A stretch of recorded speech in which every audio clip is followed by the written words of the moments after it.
Shalom, selamat pagi, selamat hari Minggu, selamat datang untuk beribadah bersama di GBI Rahmat Emmanuel pada pagi siang hari ini. Kita akan segera memulai ibadah kita dan untuk itu kami undang Bapak Ibu dan Saudara sekalian untuk bangkit berdiri. Mari kita arahkan hati dan pikiran kita kepada Tuhan dan kita bersatu di dalam doa. Allah Bapa kami yang bertahta di dalam kerajaan surga, Tuhan yang kami kenal, kami sembah di dalam nama Yesus Kristus. Segala hormat dan puji syukur kami panjatkan hanya bagimu Bapa. Sungguh besar kasih setiamu Bapa, Engkau yang telah datang ke dalam dunia ini menjadi manusia untuk menyelamatkan kami dari hukuman dosa. Engkau yang telah memberikan Roh-Mu yang kudus, yang menolong kami di dalam berbagai-bagai kelemahan kami, mengingatkan kami akan firman-Mu, bahkan memampukan kami hidup sesuai dengan kehendak-Mu. Terpujilah nama-Mu Bapa. Kami bersyukur, kami berterima kasih sepanjang minggu yang telah berlalu, Engkau telah menyertai kami, Engkau telah melindungi kami, meluputkan, melepaskan kami dari segala kesusahan, mara bahaya dan daripada yang jahat. Bahkan kami dapat menikmati kehidupan kami dalam suasana penuh kasih, sukacita dan damai sejahtera yang datang dari Padamu. Bapa, kami hanya bisa bersyukur dan berterima kasih, bernyanyi dan memuji serta memuliakan Engkau Bapa. Bapa di surga, kami juga ingin mendengarkan kebenaran firman-Mu yang akan disampaikan oleh hamba-Mu Pendeta Pengki Handu bagi kami pada pagi siang hari ini Bapa. Kiranya Tuhan juga memberkati dan mengurapi hamba-Mu dengan urapan yang baru, sehingga melalui bibir mulutnya kami boleh mendengarkan isi hati-Mu yang hendak Kau sampaikan bagi kami. Terima kasih Bapa. Kami juga berdoa bagi semua anak-anak-Mu yang mengambil bagian pelayanan dalam ibadah pada pagi siang hari ini Bapa. Baik worship leader, para singer, para pemain musik, teknisi, usher dan semua tanpa ada yang terkecuali Bapa. Sucikan kami, layakan kami untuk melayani Engkau dan mampukan kami untuk melakukan yang terbaik hanya untuk hormat dan kemuliaan bagi nama-Mu saja. Terpujilah nama-Mu Bapa. Beracaralah Bapa. Kami serahkan ibadah kami ini dari awal pertengahan hingga pada akhirnya hanya ke dalam tangan-Mu. Di dalam nama Tuhan Yesus kami telah berdoa dan mengucap syukur. Haleluya. Mari kita yang percaya sama-sama katakan amin. Puji Tuhan, boleh berikan tepuk tangan yang paling keras untuk Tuhan kita. Haleluya. Selamat pagi jemaat Tuhan yang dikasihi Tuhan. Kita akan mulai ibadah kita. Saya persilakan untuk duduk kembali. Haleluya. Mengucap syukur karena di awal bulan ini kita mau ada bersama dengan Tuhan. Amin. Dan Tuhan penuh di bulan November dan pekerjaannya belum selesai dalam kehidupan kita semua. Yang percaya katakan amin. Mari kita renungkan kebaikan Tuhan.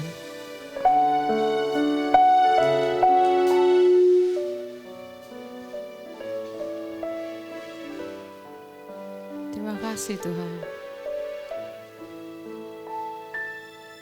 Saat ku berjalan, kasih-Mu menerangi langkahku. Takut bimbang karena ku tahu Kau bersamaku. Kau lebih tahu yang terbaik bagiku. Kau lebih sanggup pulihkan hidupku. Ku berserah, ku percaya. Hanya Yesus penolong yang setia. Mari kita naikkan pujian baru ini untuk Tuhan. Katakan iya Tuhan. Saat ku berjalan, kasih-Mu menerangi langkahku.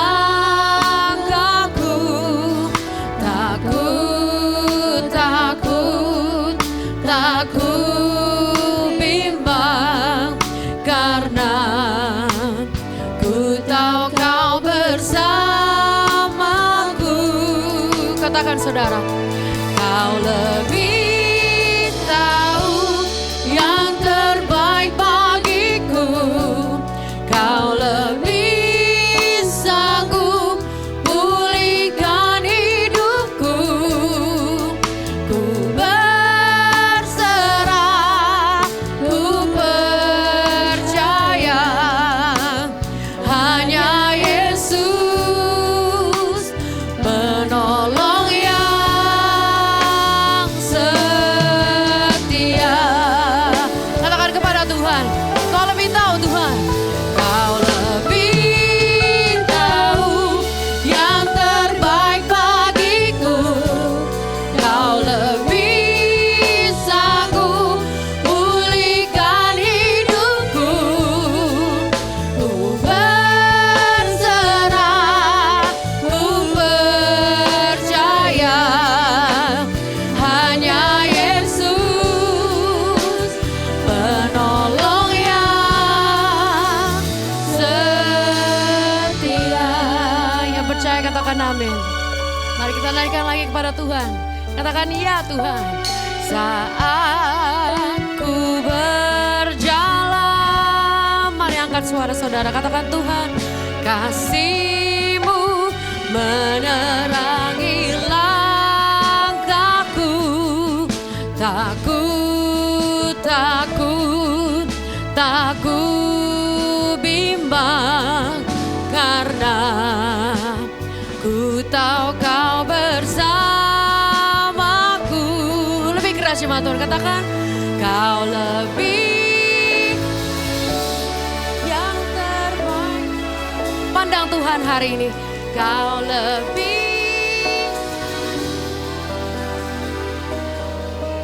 Mari hari ini berserah untuk Tuhan.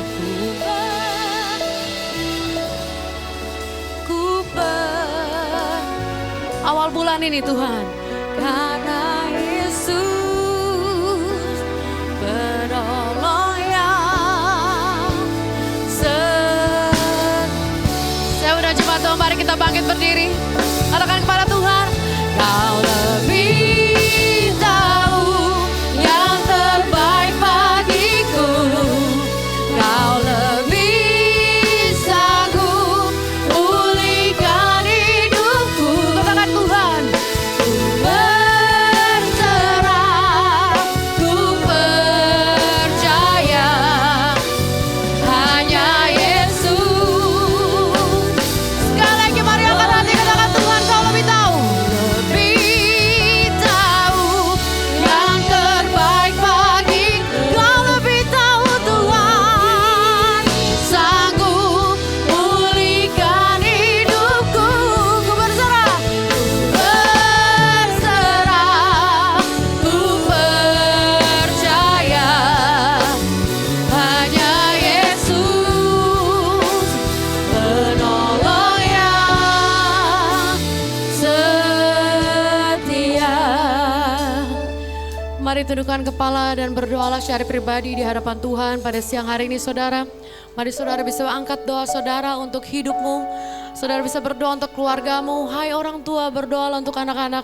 Hai anak-anak, untuk hari ini berdoalah untuk orang tuamu. Dan kita percaya mungkin ada keluarga yang tidak bersama dengan kita.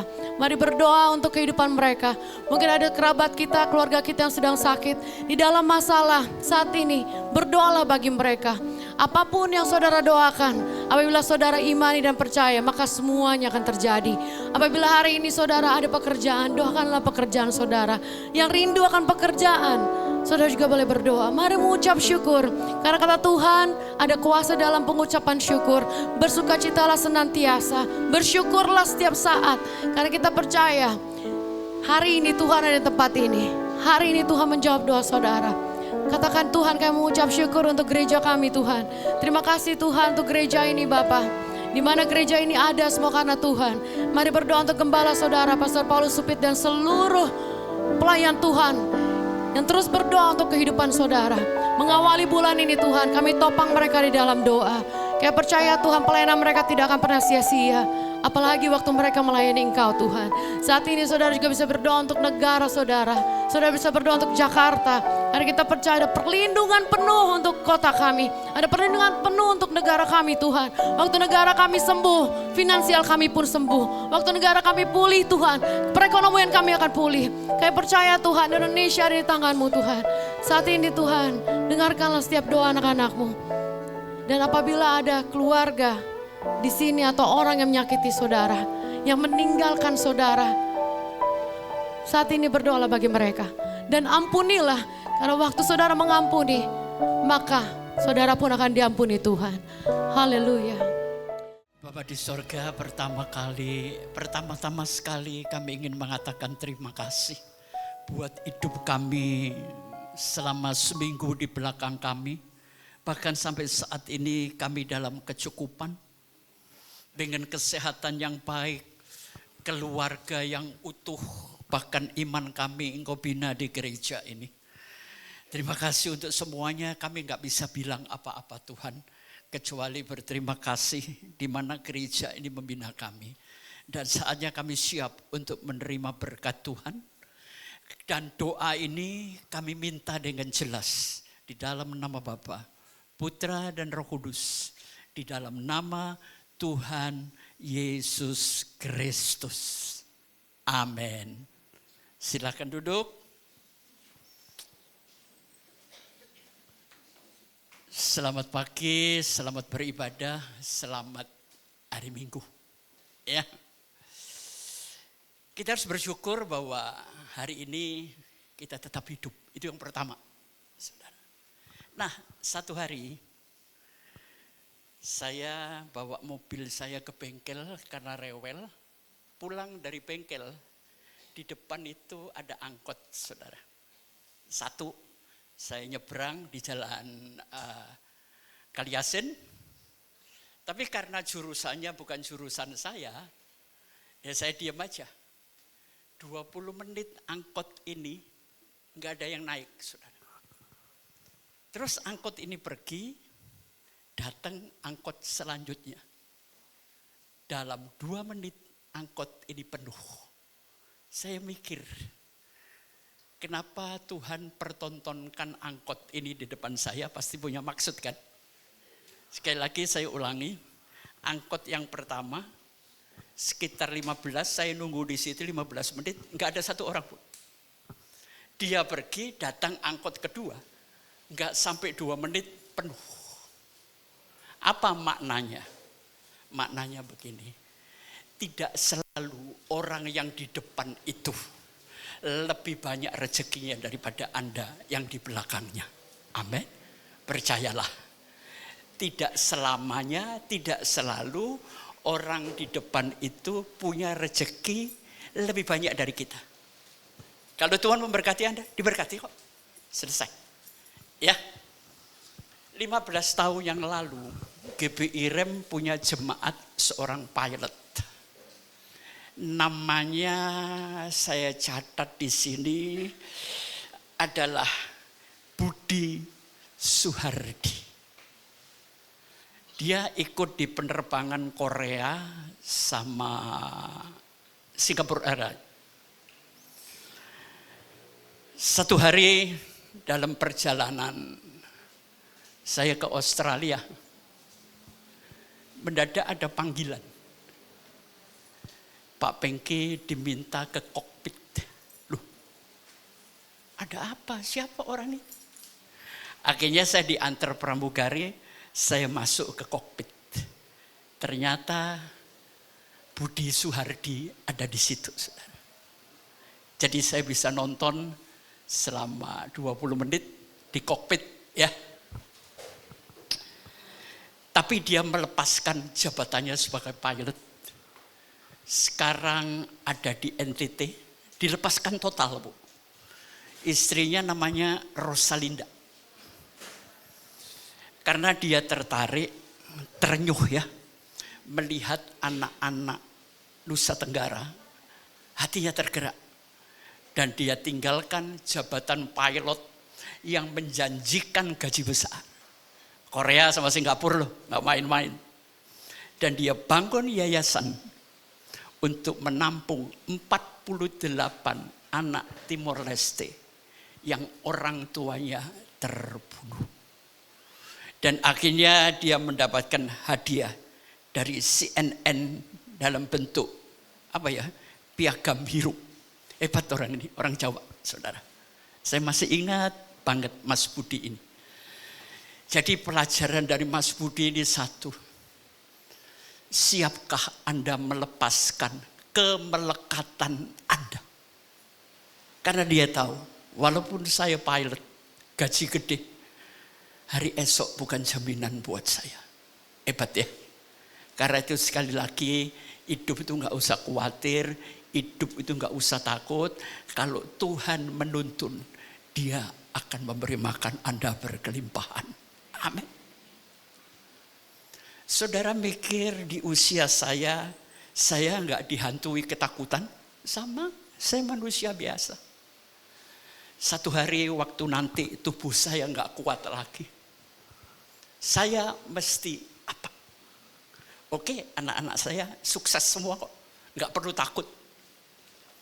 Tapi kalau nanti tenaga saya habis terus belum mati, gak enak kan? Jadi saya mau mati itu lagi sehat, seger, terus diangkat gitu. Kita semua orang tua punya ketakutan. Tapi saya tidak menggantungkan hidup saya dengan hari esok. Ketergantungan saya adalah Bapakku di sorga. Setuju? Baik, kita bangkit berdiri.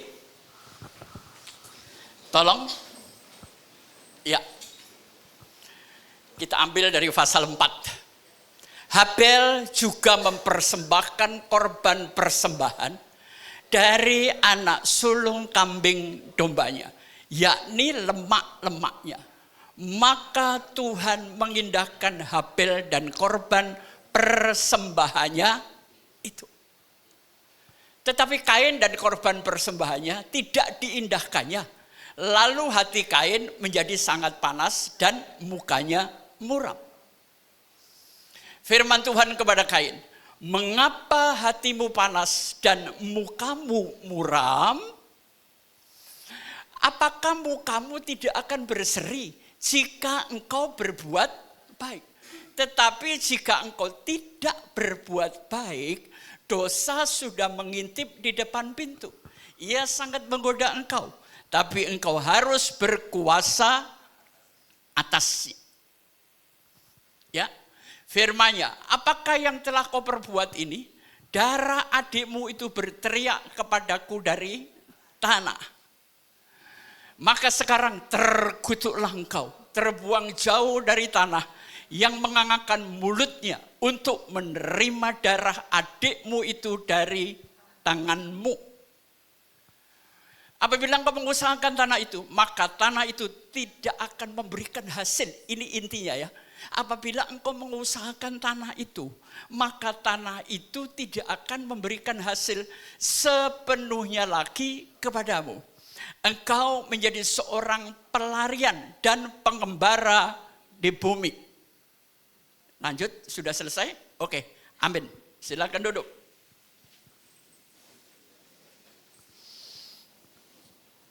Saudara, Anda lihat botol aqua ini saya isi teh, ya. Isinya berapa, Bu? Setengah kan? Pertanyaan saya, gelas ini dinamakan setengah penuh atau setengah kosong? Yang benar yang mana?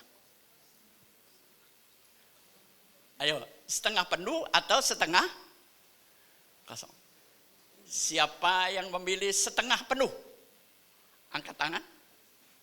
Siapa yang memilih setengah kosong? Gimana membuktikan siapa yang benar? Gampang kok ya. Ini separuh. Saya ambil botol yang kedua. Botol ini enggak ada isinya, berarti kosong. Kalau saya letakkan di samping botol setengah yang isinya setengah, ini namanya apa? Setengah penuh. Karena dibandingkan dengan yang kosong. Sekarang saya ambil botol yang ketiga. Isinya penuh. Jadi ini dinamain setengah kosong. Gitu caranya memecahkan persoalan. Amin. Pak Bengki ini otaknya kok ada aja, karena tiap menit saya mikir. Tiap menit di jalan, saya selalu berpikir tentang kehidupan. Jadi kebenaran itu adalah sebuah nilai perbandingan. Gajimu, penghasilanmu per bulan 20 juta. Kemudian Anda kumpul dengan kelompok yang gajinya UMR. Saudara merasa kaya enggak? Kaya kan? Tapi saudara diundang oleh pengusaha-pengusaha dan saudara duduk di situ dan mereka punya penghasilan minim 500 juta per bulan. Saudara merasa miskin enggak? Nah ya sudah, makanya urip itu enggak usah sombong. Amin. Di atas langit adalah langit. Dengan siapa kita bersanding, disitulah nilai Anda. Tapi kalau di hadapan Tuhan, enggak ada setengah penuh, enggak ada setengah kosong, enggak ada kosong. Semuanya penuh. Karena Tuhan tidak pernah membandingkan. Jadi sebetulnya keberhasilan atau sukses itu cuma nilai perbandingan, saudara. Sampai di sini ngerti? Memang saya kalau menjelaskan orang yang levelnya jauh di bawah saya mesti pelan-pelan. Oke, ya. Gini, tadi saya katakan gajimu, penghasilanmu 20 juta, Anda kumpul dengan penghasilan UMR, Anda merasa kaya. Tapi waktu Anda kumpul dengan pengusaha yang gajinya rata-rata 500 juta per bulan, Anda mendadak merasa miskin. Jadi sebetulnya gagal atau berhasil itu ilusi perbandingan. Amin. Gak ada kayak miskin itu, gak ada saudara. Hanya ilusi perbandingan. Saudara, orang Jawa Timur itu kulitnya agak-agak hitam ya. Kalau saya kumpul orang Sunda, saya hitam sendiri, saudara. Tapi saya kalau pergi ke Afrika, saya putih sendiri. Loh, gitu loh. Jadi gagal dan berhasil adalah ilusi perbandingan. Gak usah ngotot. Amin. Nikmatin aja. Nah, hari ini saya akan buktikan ya, supaya saudara mencapai keberhasilan di dalam Yesus. Bukan keberhasilan dunia. Ya. Adanya medsos, kita ini terpancing untuk membandingkan, saudara. Waduh, di situ pamer Lamborghini. Kita punya Suzuki tahun 76. Makanya saya paling benci pakai medsos itu tuh. Memancing keserakahan. HP Anda Android itu untuk bekerja, bukan untuk pamer-pamer. Amin. Temuilah orang-orang yang bisa mengubah pikiran Anda menjadi lebih baik. Kalau Anda ingin maju, umur berapapun. Ya. Saya dulu nggak tahu siapa Pak Marji ini. Dia pengusaha kandang ayam, tapi kandangnya kayak hotel. Dia main-main. Ya. Begitu saya kenalan dia, wih gila, dia duitnya kencang, gua duitnya kecil. Jadi miskin mendadak, makanya saya jarang mau kumpul. Tapi enggak, saya mendapatkan ilmu tentang peternakan ayam dari dia. Ya, belajar banyak ilmu, belajar saudara. Baik, saya akan buktikan lewat firman Tuhan. Ceritanya gini aja. Adam dan Hawa setelah diusir dari Taman Firdaus punya anak. Saya nanya, kenapa punya anak kok di luar Firdaus? Kok enggak di dalam Firdaus? Ya saya cuma nanya, saya enggak bisa jawab, itu urusan Tuhan, saudara. Anak pertama laki namanya Kain. Anak kedua namanya Abel. Ini orang tua yang baik. Anaknya diajari bagaimana beribadah kepada Tuhan. Nah, cerita singkatnya. Satu hari ajaran itu dipraktekkan oleh Kain dan Abel. Jadi Kain itu sulung, Abel itu bung. Pelajaran itu mewujud Dua-duanya memberikan persembahan sesuai dengan profesinya. Kain itu pengusaha perkebunan, kelapa sawit macam-macam ya. Sedangkan Habel itu peternakan. Kalau saya modernisasi kira-kira ceritanya gitu. Kain mempersembahkan kelapa sawit, kol, kubis, apel. Karena itu profesinya. Iya kan? Berapa persen? Enggak ada sebutan. Kemudian Habel juga mempersembahkan dari hasil usahanya domba. Dan saat itu dia punya anak domba cuma satu. Ya karena saat itu memang Tuhan menciptakan kambing jantan sama betina kan. Jadi kalau punya anak satu kira-kira, aduh seneng banget enggak saudara? Seneng ya? Tapi ternyata setelah dipersembahkan, Kain ditolak, Habel diterima. Saya enggak menjelaskan kenapanya karena sudah berkali-kali saudara. Tapi saya ingin menjelaskan nilai perbandingan. Kain ditolak, Habel diterima. Dari mana Kain bisa tahu kalau dia ditolak, Habel diterima? Itu soal rasa di dalam. Jadi Kain merasa tidak damai, Habel merasa damai. Jadi Kain merasa ditolak, Habel diterima. Kenapa Habel tidak merasa apa-apa? Kainnya yang merasa kalau ditolak kan? Mulai dia benci kepada Habel. Nilai perbandingan itu bisa melebar menjadi kebencian. Manusia selalu mencari nilai pembanding. Jadi dosa ini muncul bukan karena soal diterima atau tidak. Karena Kain mulai melihat nilai pembanding kepada adiknya. Hati-hati loh. Kalau Anda mulai memperbandingkan penghasilanmu, hidupmu dengan orang lain, dosa sudah mulai berhenti. Ucap syukur, Tuhan terima kasih dengan kehidupanmu. Saya kalau bergaul dengan teman-teman yang jauh lebih punya duit, saya belajar, saudara. Bukan saya benci, hati-hati. Berhenti membandingkan, fokus kepada dirimu, kembangkan dan Anda jadi orang hebat. Setuju? Ya, kembangkan yang tidak dimiliki orang lain dan Anda miliki untuk menuju kehidupan puncak. Jadi jelas ya, berhenti membandingkan diri. Berhenti dengan ilusi gagal atau berhasil. Enggak ada kok gagal berhasil sesuatu yang lewat. Saudaranya tetap saudara kok. Karena selama ini orang menilai keberhasilan itu adalah jumlah mobil, label-label, pangkat dan sebagainya. Tapi Tuhan ngelihat itu enggak?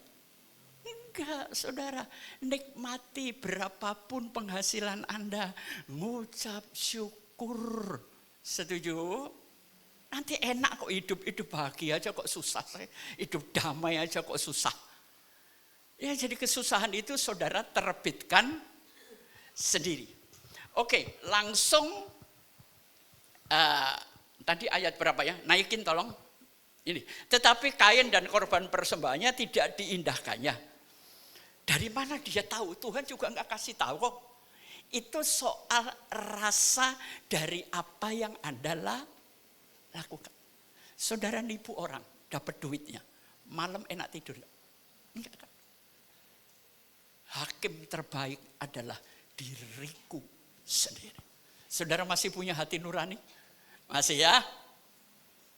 Lalu hati Kain menjadi sangat panas dan mukanya muram. Saudara bisa hatimu bahagia tapi mukamu manyun gitu? Coba tolong lakukan kalau bisa. Gua bayar sekarang. Hatinya sukacita, duit cukup, tapi muka manyun. Bisa terjadi karena aslimu memang manyun. Oke, naik lagi supaya cepat. Firman Tuhan kepada Kain, mengapa hatimu panas dan mukamu muram? Sesuatu itu lahir dari dalam. Hidup itu perjalanan dari dalam keluar, bukan dari luar ke dalam. Salah. Kebahagiaan itu dari dalam keluar. Saya bahagia tidak dipengaruhi oleh apapun. Memang buku yang saya terbitkan sudah habis ya. Saya pernah menulis bahagia tanpa sebab. Bisa, tolong praktekkan. Jangan Anda bahagia karena istri lagi ceria. Dia mau ngomel, mukanya nggak enak, tetap istrimu bahagia-bahagia aja. Amin. Saya dulu tersiksa. Istri saya kalau nggak enak dikit, mukanya udah sampai saya tanya, mukamu itu aslinya gimana sih? Lama-lama dia ngomel, saya jadikan irama. Tek tok, bahagia saya. Ya, jadi bahagia bukan karena orang lain, bukan karena keadaan, tapi karena keputusan pikiran dan hatimu. Oke, naik lagi, kita lanjut. Ya, terus. Ya, naik lagi. Ada satu ayat yang menjadi ayat kunci. Terus lagi ayat 12. Nah, kita baca bareng-bareng. 2, 3. Apabila engkau mengusahakan tanah itu, maka tanah itu tidak akan memberikan hasil sepenuhnya lagi kepadamu. Engkau menjadi seorang pelarian dan pengembara di bumi. Ini awalnya keberhasilan dan kegagalan. Kain punya usaha enggak? Tuhan aja ngelihat kok. Apabila engkau mengusahakan tanah itu. Kan profesinya dari pertanian, Pak. Ya. Dia orang yang rajin. Tanah itu tidak akan memberikan hasil sepenuhnya lagi ke saudara berusaha siang malam sekian tahun menekunin satu bidang. Tapi ternyata nggak bisa optimal. Bukan karena Anda bodoh, itu pengaruhnya kecil. Bukan Anda nggak ngerti marketing. Tapi semua dimulai dari hati. Kalau engkau ingin berhasil, perbaiki hubunganmu dengan Tuhan. Dan perbaiki hubunganmu dengan sesama. Gini ya, Anda kalau cari uang, jangan kenalan dengan seseorang itu karena uangnya. Tapi karena pribadinya. Jualan itu jangan ngotot, ngejual terus, jangan Bu. Kasih dia solusi, amin. Berikan kontribusi, maka keberhasilan ada di tangan. Gini ya, Pak Marsi tolong tangannya giniin Pak. Oke, saya jualan ya, Pak Marsi pembeli. Semakin saya tekan ke belakang, Pak Marsi semakin ngelawan enggak? Semakin mendorong saya ke depan enggak? Ya. Jadi kalau nawarin barang itu jangan maksa orang. Semakin Anda paksa, semakin dia tidak beli. Hubungan suami istri juga gitu. Jangan maksain karepmu dewe. Amin. Istri semakin Anda pepet, dia semakin. Wanita itu salah bener, harus bener, titik. Makanya stres. Setuju enggak? Wanita itu enggak bisa salah, Bu. Enggak bisa, pokoknya.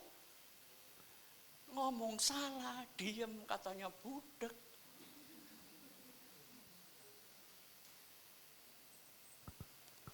Makanya orang menikah itu tak pikir-pikir cari persoalan ya. Dulu hidup sendiri sama setelah berdua enak mana kok? Ayo, gak usah takut, gak marah gak? Waktu saya bujang, kepingin punya istri. Setelah punya istri, saya kepingin bujang. Gila gak lama-lama, saudara? Apa dikontrol, ini dikontrol, itu dikontrol. Karena kebetulan istri saya tuh posesif, Bu. Kadang-kadang ketemu temen waktu kuliah atau SMA. Tadi berangkat gandengan tangan. Setelah saya ngobrol, kita selesai. Ribut, Bu. Capek enggak? Kalau ngomong sama cewek lain, mesra. Di rumah ngomong yang kasar.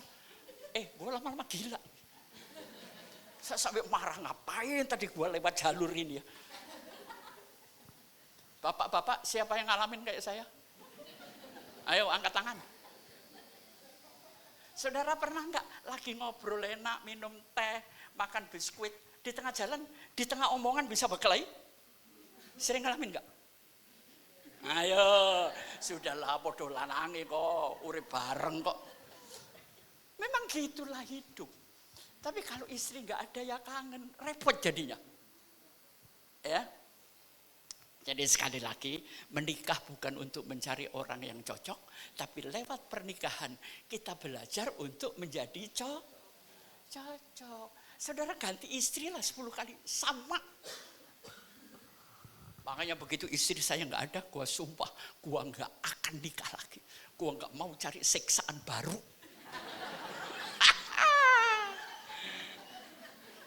Sudah cukup saya tersiksa. Loh, saya sama istri saya bahagia. Ya cuma gara-gara spill itu bikin saya kesel terus, Bu. Iya kan? Saya orangnya perfeksionis. Istri saya ganti daster, buak. Saya kadang-kadang kayak pelayan, Bu. Saking kesalnya, saya gunting itu, Bu. Tapi akhirnya beliin lagi juga. Ya, tapi waktu dia nggak ada, saya nangis kayak anak kecil, Bu. Nggak ingat kejahatannya, ingat kebaikannya. Jadi kalau mau ngelihat istrimu baik, suruh cepat mati. Anda akan ngelihat kebaikannya, kejahatannya nggak ada, Bu. Iya. Wanita kalau belum engkau miliki, itu kayaknya lebih hebat dari istri kita kan. Coba kalau sudah engkau miliki, nggak akan lebih baik dari istri kita. Loh, saya orangnya fair kok, saya bukan orang sempurna. Tapi saya ingin jadi baik, saya ingin hubungan saya dengan Tuhan menjadi lebih baik. Anda orang sempurna.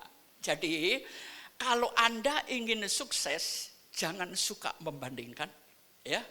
Kedua, perbaiki networkmu sama Tuhan dan sesama. Ini yang ngeri ini. Engkau menjadi seorang pelarian dan pengembara di bumi. Manusia tuh senangnya ngungsi. Manusia tuh senangnya lari. Ya. Suami ribut sama istri, lari. Rumah di Tanjung Priok, nginep di Tanjung Duren. Itu pelarian, Bu. Berhenti lari. Lari itu capek. Hadapi, syukurin. Setuju? Saya orangnya gitu kok. Sangat-sangat sederhana. Ya. Jadi kesimpulannya apa? Saya akan bacakan. Saudara. Yang pertama, jangan terjebak kepada ilusi keberhasilan. Gagal dan keberhasilan cuma ada di dalam pikiran.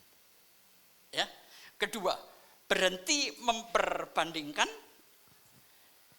Perbaiki hubunganmu, networkmu dengan Tuhan dan sesama, maka hasilnya akan optimal. Ya, saudara perhatikan. 3 tahun lagi, generasi useless akan merajalela. 3 tahun lagi, anak muda dengerin saya. Enggak ada kerjaan, karena 3 tahun lagi, semua akan tergantikan oleh robot. Kedua, dengan situasi yang sekarang ini, perusahaan banyak tutup, lulusan tiap tahun berapa ribu. Persaingan makin ketat. Karena itu saya sarankan, Anda tidak akan hidup karena Anda pintar. Tapi Anda akan tetap hidup kalau Anda punya keunikan, keperbedaan, dan tidak tergantikan. Jadilah orang yang unik. Sekarang perusahaan lagi cari keterampilan, keahlian, bukan ijazah. Saudara, di Eropa sudah nggak laku ijazah itu. Anda pengalaman apa? Bidang yang kosong di perusahaan itu butuh. Anda dinilai bisa masuk, nggak lihat ijazah, saudara. Tapi bukan saya mengatakan sekolah nggak ada gunanya loh ya. Wah, yang punya ijazah aja nggak laku, apalagi nggak punya ijazah. Kalau nyekolahin anak, sekolahin yang punya keterampilan. Misalnya jadi pilot, itu masih bagus, Bu. Ya. Kemarin saya ketemu teman saya namanya Mimi, dulu sama-sama di Rem. Gara-gara saya mengadakan seminar keterampilan, saya undang pilot, saya undang Rudi Adil, macam-macam. Pak Pengki, terima kasih. Anak saya sekarang sudah di Doha, ikut perusahaan penerbangan Qatar. Bapak Ibu, tolong bukakan pintu masa depan anak-anakmu. Ini tanggung jawab orang tua. Amin. Orang tua saya dulu enggak buka pintu, cari pintu sendiri, kejepit sendiri. Tolong para orang tua, tolong saya minta tolong. Bukakan pintu masa depan anak-anakmu. Setelah itu dia suruh masuk, suruh lari dan berjuang. Oke? Pak, saya bukan orang kaya. Emang buka pintu perlu duit? Loh, enggak, Bu. Buka pintu enggak perlu duit, perlu niat. Ya. Saudara, ciri-cirinya orang pelarian apa? Gelisah, cemas, khawatir, ya. Hidupnya tergesa-gesa. Enggak pernah puas dengan apa yang diterimanya. Saudara merasakan itu? Gelisah, cemas. Saudara, hasil berapapun tidak akan memuaskan Anda. Yang penting bagaimana Anda memanage keuangan Anda. Ya, bukan soal penghasilan, tapi keterampilan mengelola keuangan. Itu sangat penting. Jadi lewat Kain dan Habil, saya cuma menyimpulkan satu hal. Berhenti membandingkan diri. Karena itu bisa berkembang menjadi dosa, iri hati, kepingin lebih hebat. Capek nggak hidup kayak begitu, Bu? Capek. Ya? Oke, supaya lebih jelas. Kita mulai, silakan. Ini lagunya enak, Bu. Think Twice. Ya, dari Brooke Benton. Gedein Rick. Ada yang pernah dengar lagu ini? Berpikir 2 kali.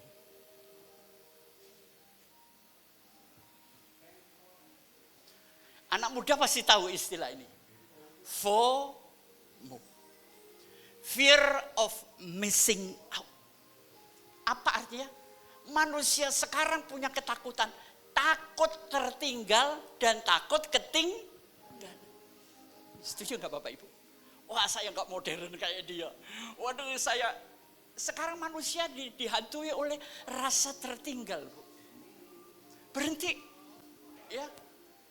Gimana Anda bisa mencapai tempat itu lebih dulu? Jalan duluan atau jalan lebih cepat, kan? Makanya anak muda berhenti males. Ya. Saudara nanti kalau sudah umur 70, itu keinginannya cuma tidur. Benar nggak Pak Marsi? Maunya tidur. Oh, masa Pak udah tua lu, Pak? Tapi saya lawan, Bu. Saya lawan. Saya ini sudah kena insomnia berat, Bu. Tidur saya rata-rata jam 5, jam 6, Bu. Setiap hari. Tapi saya jam 8, jam 9 saya bangun, Pak. Harus cari duit. Benar? Dengar orang tua, persiapkan saat umurmu 60 tahun. Ini bagi para pria ya. Di sini siapa yang usianya 65? Yang laki. 1, 2. Para pria pada saat usiamu memasuki 65, semua penyakit keluar. Kalau engkau mampu bertahan sampai ke 70, umurmu panjang. Kesehatan itu bukan karena melatih nge-gym 1-2 tahun. Enggak. Saya berlatih sejak saya muda, Bu. Makanya badan saya sehat. 78 tahun sendirian kemana-mana, Bu. Ngangkat koper, cari duit sendirian. Dan anak saya bangga dengan papanya. Setuju? Pertama dia enak, nggak usah ngerawat. Jadi hati-hati ketakutan terhadap rasa tertinggal. Naik ke 1. Perhatikan. Tadi saya katakan setengah kosong kan? Kalau Anda bandingkan dengan yang lebih, maka hidupmu jadi minus. Tapi kalau Anda bandingkan dengan yang kurang, ya, engkau jadi hebat. Berhenti membuat perbandingan. Naik lagi 1. Sekarang manusia kecanduan apa? Kecanduan pencapaian. Ya. Jujur, saya juga punya ketakutan, Bu. Saya dikenal. Pengikut saya banyak, baik di seminar maupun di gereja. Kalau saya nggak memicu otak saya, ya. Nah, manusia juga kecanduan apa? Simbol-simbol atau label. Nggak mau naik Avanza, naiknya BMW seri 7 kan? Itu simbol. Sehingga saudara mendapat pengakuan. Yang ketiga, manusia sekarang diburu oleh kelayakan. Aduh, rumah masih di gang kecil, becek, saya nggak layak. Tuhan nggak melihat rumahmu, Tuhan nggak melihat duitmu, Tuhan melihat pribadimu. Engkau diciptakan utuh dan kaya. Amin. Mental itu harus diperbaiki. Yang keempat apa? Manusia tuh haus penerimaan. Oh, saya nggak diterima di kelompok sosialita sana. Saya nggak diterima di sini.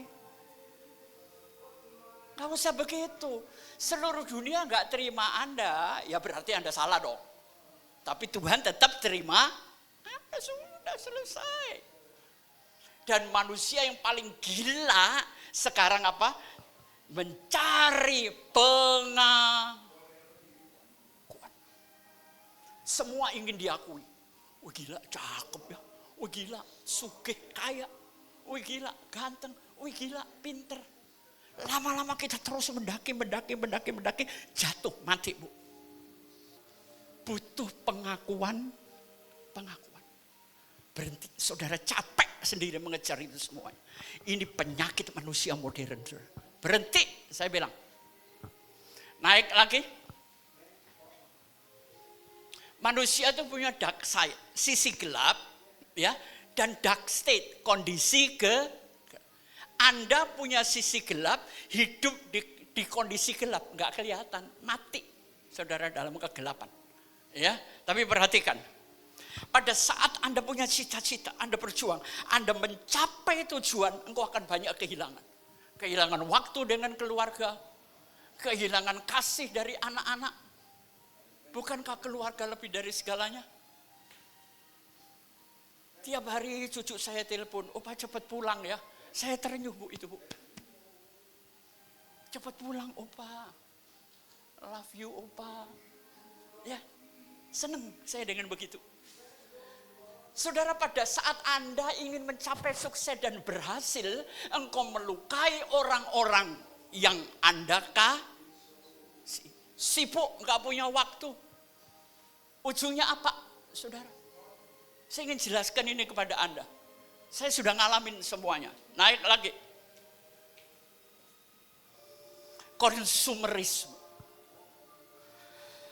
Konsumerisme itu seperti binatang ganas. Melahap kita. Dan konsumerisme ini melanda juga bidang agama. Yang kedua, konsumerisme itu penyembahan berhala. Hati-hati, Bu. Saya pernah pergi dengan teman saya, jalan ya. Dia lagi stres sama suaminya, Bu. Wih, dia masuk toko bermerek. Dia gesek 200 juta. Saya shock tuh, Bu. Biar aja bodo amat. Bu, tadi ya 50 juta, kasih pengki dikit kan. Cewek itu kalau sudah ngamuk, gila, Bu, gila. Manusia itu punya titik buta, Bu. Ada orang bisa melihat saya apa yang enggak saya lihat. Kita merasa fine-fine aja.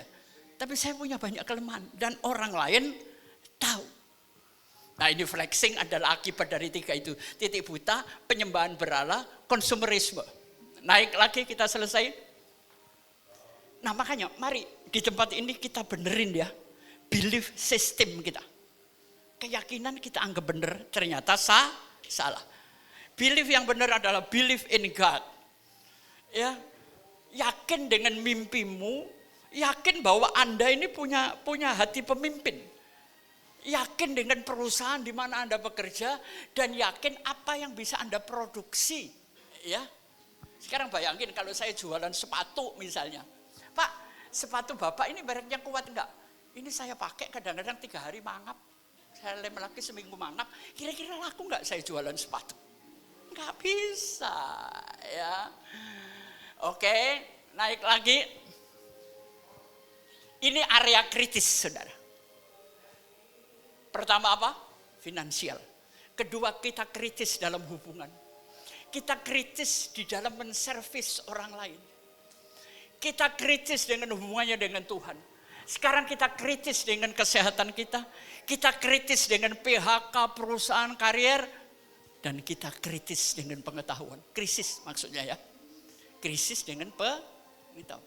Pak Marci suka baca buku enggak? Nah ini bodoh. Pak Marci akan ketinggalan Pak. Sebagai seorang teman saya katakan. Belajar yang banyak. Amin. Ya.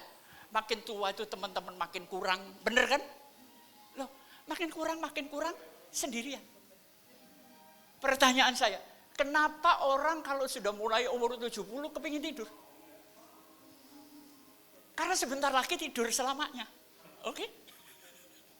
Oke, kita naik lagi. Ini area kritis. Nah, setiap manusia harus punya konsep ini, saudara. Ya, saya jelasin tinggal 2 gambar lagi.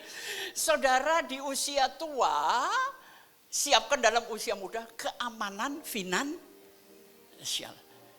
Siapa di sini yang finansialnya sudah aman? Puji Tuhan. Ya, saya berdoa Anda aman semuanya. Yang kedua, kita ini harus membangun kebahagiaan. Yang ketiga, cintai keluargamu.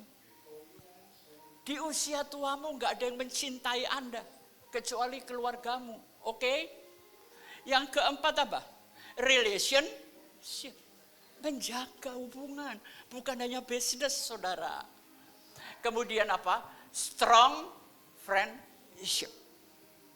Dari teman menjadi sahabat, dari sahabat menjadi keluarga. Benar? Selanjutnya, self confidence. Anda harus yakin dengan dirimu sendiri. Jangan sampai tidak yakin loh. Intellectual fulfillment. Belajar terus, makanya Pak Marci. Ini salah satu belajar ya. Belajar ngitung duit, belajar macam-macam lah. Dan yang terakhir apa? Good health. Usia tua, duit cukup, sehat. Amin. Teman-teman kalau ngomong, pengki itu homian. Loh iya, saya mau jalan kemana terserah. Nggak ada yang ngalangin saya. Coba dulu masih ada istri, kemana? Kapan pulang? Kenapa telat? Akhirnya saya nggak damai di Bali, Bu. Sekarang, happy. Saya mendadak, saya ajak cucu saya, besok bolos ya. Kita berangkat ke Bali. Senang, senang saudara. Saya nggak pusing.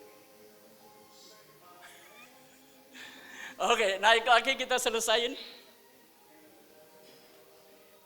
Saudara ingin jadi orang perfect, ini ada salah tulisan ini, R-nya sama E-nya kebalik. Memang gak ada manusia sempurna, tapi untuk menjadi lebih baik gampang caranya. Ya, selalu berdoa dan mengucap syukur ya. Artinya educate yourself, belajar terus. Yang ketiga, ya jangan diam di tempat, artinya selalu lakukan aktiviti menemukan hal-hal yang baru. Jangan proses kepada hasil, tapi proses kepada prosesnya. Ya, jangan fokus kepada hasil, fokus kepada proses. Mulai dievaluasi. Hari ini saudara merasa pinter, tahun depan kita jadi goblok loh, Bu. Bener nggak? terus connecting. Buka hubungan, buka pintu dengan orang lain, dan take it for granted. Oke, naik lagi. Keberhasilan. Ini penting, Bu. Saudara kunci sukses apa? Pada saat orang-orang yang dekat dengan Anda mengakui Anda sukses. Cukup. Saya nggak perlu orang lain. Pada saat anak cucu saya ngomong, Opa itu sukses. Sudah, berarti saya sukses. Ya. Jadi pentingnya orang-orang penting kita. Doa Bapak kami mengajar secukupnya. Secukupnya standarnya berapa? Ya. Itu soal olah rasa di dalam. Yang ketiga, tidak memperalat atau menggunakan Yesus sebagai alat kelimpahan. Ini penyakit di gereja. Mempergunakan Yesus sebagai alat kelimpahan. Ya, naik lagi masih ada? Selesai. Saudara. Itu aja khotbah saya, ya. Tuhan memberkati. Amin. Ya. Baik, kita bangkit berdiri.